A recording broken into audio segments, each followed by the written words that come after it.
మంగళగౌరి వ్రతకథ. కాటుక పట్టుకొనుట. తోరము కట్టుకున్నాక అట్లకాడకి తోరము కట్టి అట్లకాడకి కొంచెం నెయ్యి రాసి చలివిడి దీపాల మాదిరి బియ్యపిండి బెల్లముతో 5 దీపాలు తయారు చేసి వాటిలో ఆవునేతి వత్తులు కుండవత్తులు వేసి వెలిగించుకుని అమ్మవారికి దండం పెట్టుకుని వాటికి కుంకుమ అలంకరించి చేతిలోకి అక్షతలు తీసుకుని ఈ అట్లకాడకి తోరము కట్టి అట్లకాడతో కాటుక పట్టుకొనుచు ఆ దీపాలపైన అట్లకాడ పెట్టి కాటుక పట్టుకొనుచు చేతిలో అక్షతలు పుచ్చుకొని మంగళగౌరి వ్రత శ్రద్ధాభక్తులతో వినాలి. శ్రీ మంగళగౌరీ వ్రత కథ. పాండవాగ్రేసరుడగు ధర్మరాజు శ్రీకృష్ణ పరమాత్ముని వలన అనేక పుణ్యగాథలు విని ఆనందుడై వైధవ్య నిరాకరణ అగు వ్రతం ఒకదాన్ని ఉపదేశింపమని వేడెను. అప్పుడు శ్రీకృష్ణుడు, ఓ ధర్మరాజా, సర్వలోకపాలని అగు పరాశక్తి లలితాంబిక అనుగ్రహమున కాని వైధవ్యము తొలగదు.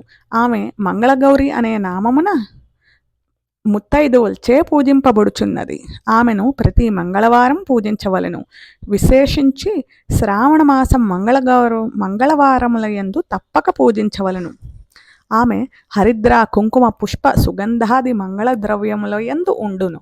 గోఘృతంతో వెలిగింపబడిన దీపమున జ్యోతి రూపమున ఎల్లప్పుడూ ప్రకాశించుచుండును. ఆమెను జ్యోతి రూపమున ధ్యానించి పూజింతురు. త్రిపురాసుర సంహారం సమయంలో ఆమెను ఈశ్వరుడు పూజించి జయం పొందెను. అంగారకుడు ఈ దేవతను పూజించుటచే తారామండలంలో ఒక గ్రహమై విరాజిల్లెను. మంగళవారం కధిదేవత అయ్యెను. మనువంశమున మంగళుడు అనే ప్రభు ఈ తల్లిని పూజించి పుత్ర పౌత్ర సంపత్ సమృద్ధి కలిగి చాలా కాలము సుఖముగా జీవించెను. ఈ మాత యొక్క మహిమ పెద్దల వలన విన్న కథ ఒకటి కలదు. దాన్ని నేను విన్న విధంగా నీకు వివరంగా తెలిపెదను. పూర్వం కుండినం అనే నగరంలో బహుధనవంతుడు దేవ బ్రాహ్మణ భక్తి విశ్వాసేతుడు అయిన ధర్మపాలుడు అనే వర్తకుడు ఉండేవాడు. అతడు సదా ధర్మాచరణ తత్పరుడై ఉండేవాడు. కానీ సంతానహీనత వలన ఎంతో బాధపడేవాడు. ఆ నగరానికి ప్రతిదినం మధ్యాహ్న సమయంలో ఒక భిక్షువు ఏతెంచుచుండేవాడు. కానీ అతడు ఈ ధర్మపాలుని అన్నము నిరాకరించేవాడు. ధర్మపాలుని భార్య అతనికి ఈ విషయం తెలియచేయగా అతను వస్త్రముల గుప్తపరిచి స్వర్ణములు నిమ్ము అనెను. ఆమె ఆ విధంగా చేయగా భిక్షువు కోపం చెంది నీకు సంతానహీనం అగ్గాక అని శపించెను. ఆవిడ క్షమించమని వేడుకొని ఏడుస్తూ ఉండగా అప్పుడు భిక్షువు, ఏడవకు తల్లి, నీకు శుభమగును. నీ భర్త నీలవస్త్రధారి అయి నీలాశ్వమునెక్కి అరణ్యములందు వెళ్ళగా ఆ నీలాశ్వ ఎక్కడ అలసట చెంది భుజింపబడును అక్కడ తవ్వగా నానారత్నమణి ఖచ్చిత స్వర్ణ దేవాలయం ఒకటి కనిపించును. అందులో అమ్మవారు ఉంటారు. ఆ అమ్మవారిని పరిపూర్ణ భక్తితో పూజించిన ఎడల మిమ్మల్ని ఉద్ధరింపగలదు అని ఆనతిచ్చెను.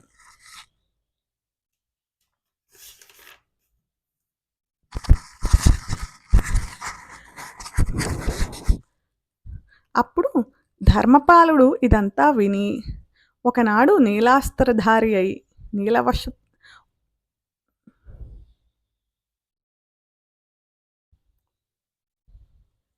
అప్పుడు ఆమె తన భర్తకు ఈ కథంతా వినిపింపగా అతడు నీల వస్త్రధారి అయి నీలాశ్వమును ఒకదాన్ని ఎక్కి అరణ్యమునందు సంచరించ ఒక చోట అశ్వము అలసట పొందెను. అచ్చట తవ్వగా భవానీదేవి నానా రత్న విరాజితమగు ఒక దేవాలయంలో కనిపించెను. అప్పుడు ఆ భవానీదేవిని చూసి విస్మయం చెంది నానావిధ ఉపచారములు పుష్ప ధూప దీప నైవేద్యాలతో పూజించి దేవీ మంత్రం జపించుచు ధ్యాన తత్పరుడై ఉండగా అతనికి అంబికా అమ్మవారు దర్శనమిచ్చారు. నీ భక్తికి మెచ్చి తిని వరం అడుగుము, నీకు బహుళ ధనమిచ్చదను అన్నారమ్మవారు. అప్పుడు ధర్మపాలుడు, అమ్మ, నీ అనుగ్రహం వలన బహుళ ధనం కలదు. పితృతారకమగు పుత్ర సంతానం అనుగ్రహింపు. సంతాన విహీనుడగుడచే నా ఇంట భిక్షువు అన్నం స్వీకరించట్లేదు, ఇది కడు కష్టంగా ఉంది అని విన్నవించను. అప్పుడు ధర్మపాల, నీకు సుఖప్రదమైన సంతాన ప్రాప్తి లేదు, అయినా కోరుకొనుము. వైధవ్యము గల కన్నె కావాలనా, అల్పాయుష్యుడైన సుగుణాన్వితుడు అగు పుత్రుడు కావాలినా?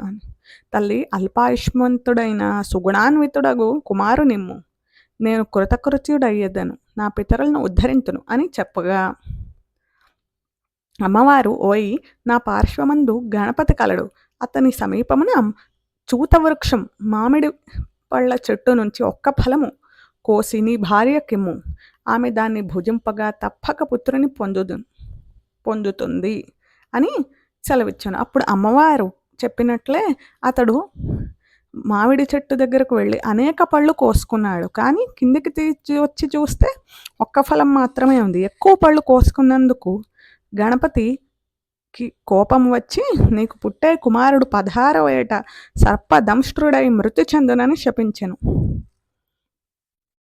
ఈ ఫలము తీసుకుని ధర్మపాలుడు ఇంటికి చేరి తన పత్నికి ఆ ఫలం ఇచ్చి జరిగిందంతా చెప్పగా వారు సంతోషపడ్డారు. ఒకానొక శుభముహూర్తమున అతని భార్య గర్భము దాల్చి కుమారునికి జన్మనిచ్చింది.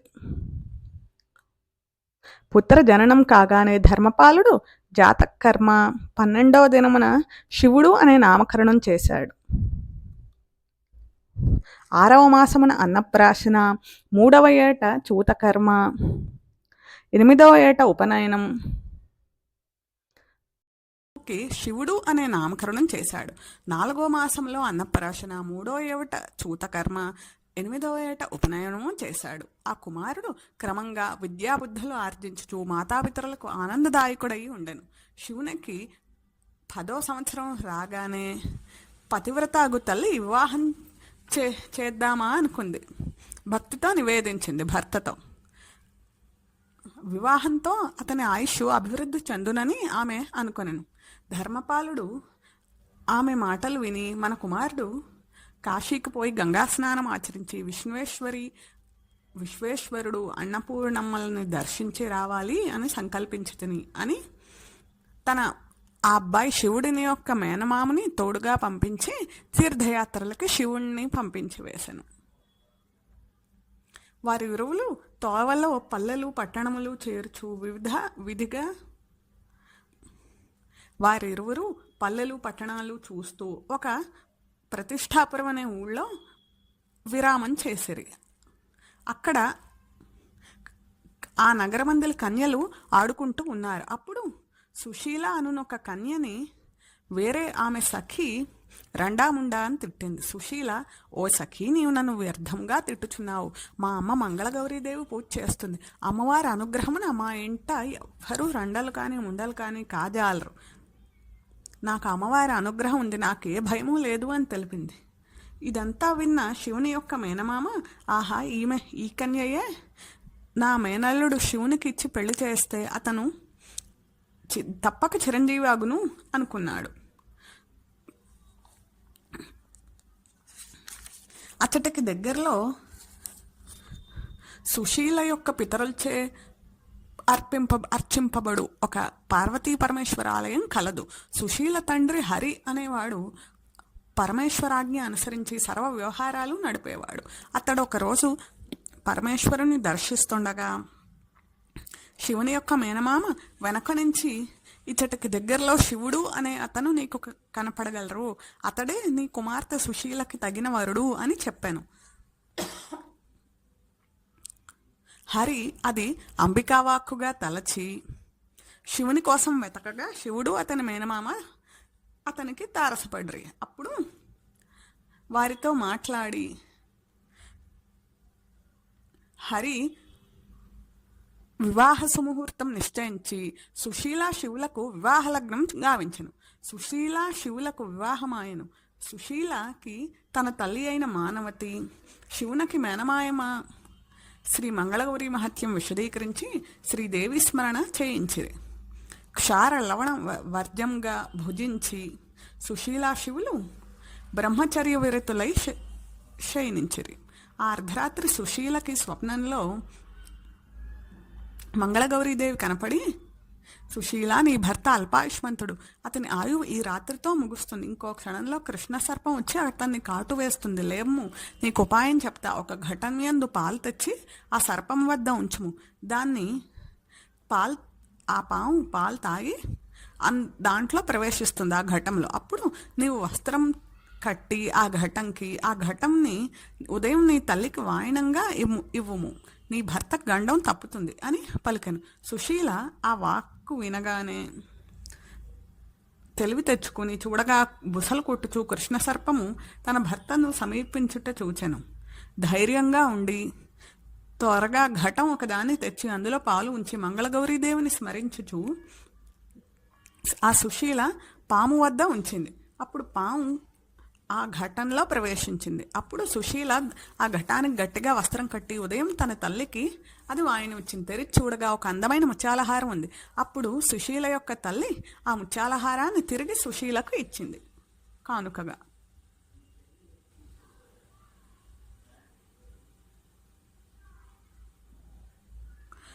శివుడు మేల్కొని తనకి ఆకలి అగుచోంది, ఏమన్నా పెట్టమని అడిగాడు సుశీలను. ఆమె బంగారు పళ్ళెంలో భక్ష్యములు తెచ్చి ఇచ్చింది. తెల్లవారక ముందే శివుడు మేల్కొని ఎవరికీ చెప్పకుండా మేనమామతో కూడి తిరిగి కాశీకి వెళ్ళిపోయాను. సుశీల శివుడొచ్చిన అంగుళీకం భద్రపరుచుకుంది. అంతటా ఆ పరమేశ్వరుడే శివుని వేషం ధరించి హరి ఇంట్లో పెళ్లి కుమారుడై నిలిచాను. ఇతడే అతడని అందరూ అనుకున్నారు. భేదం ఎవరికీ తెలవలేదు. సుశీల స్నానం ఆచరించి స్వప్నమున మంగళగౌరీదేవి ఆనతిచ్చిన విధంగా పూజించెను ఉదయం. అనంతరం క్రీడాకాలమున సుశీల వరుణ్తో క్రీడింపగా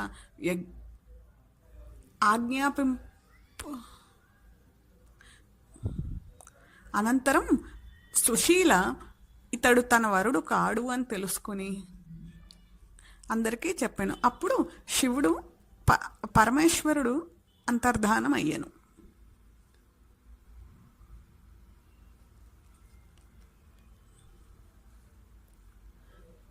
అప్పుడు సుశీల ఎప్పటికైనా తన భర్త కాశీకి పోయి మరల తిరిగి రాగలడని, అతన్ని తాను గుర్తిస్తానని, అందుకు ఉపాయంగా ఇక్కడ ఒక అన్నసత్రం వేయించాలి, తాను వచ్చే అతిథులకి అందరికీ పాద ప్రక్షాళన నిర్వహిస్తానని సుశీల చెప్పాను.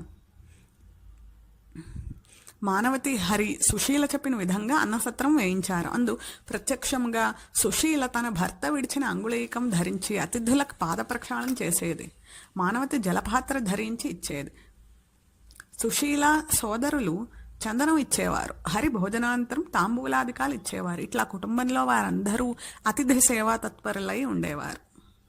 శివుడు వారణాసిపురం చేరి గంగాలో స్నానం ఆచరించి విశ్వేశ్వర అన్నపూర్ణమ్మల్ని దర్శించి పూజించి మునులు ఋషుల ఆశీస్సులు పొంది దాన ధర్మాలు చేసి భిక్షువులకు పీతాంబరాదులనిచ్చి వారందరిచే చిరంజీవాన ఆశీర్వాదం పొంది తిరిగి స్వగృహోన్ముఖులైరి. దారిలో మళ్ళీ ప్రతిష్టానపురమందు వారు విరమించుచుండరి. వారు దారిలో తిరిగి ప్రతిష్టాపురం చేరుకున్నారు. అప్పుడు హరి యొక్క భటులు చూసి హరికి తెలపగా హరి వినయంగా గౌరవంగా వారి వద్దకు వెళ్ళి వాళ్ళని సగౌరవంగా తీసుకుని వచ్చారు. అప్పుడు శివునికి పాద ప్రక్షాళనం అనురించగా ఇతడే నా వరుడని సుశీల చెప్పెను.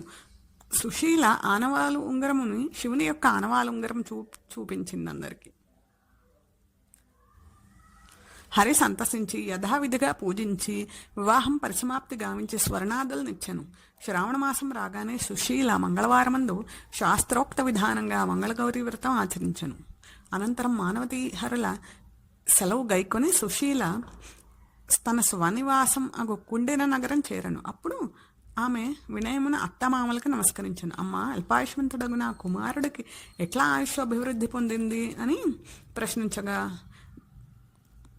నా తల్లి మానవతి, తండ్రి హరి అత్తమామలకు మీరు అందరూ పార్వతీ పరమేశ్వరుల భక్తులు, మమ్మల్ని రక్షించే మంగళగౌరీదేవి ఉండగా మనకు భయమేలా అని అంటుంది.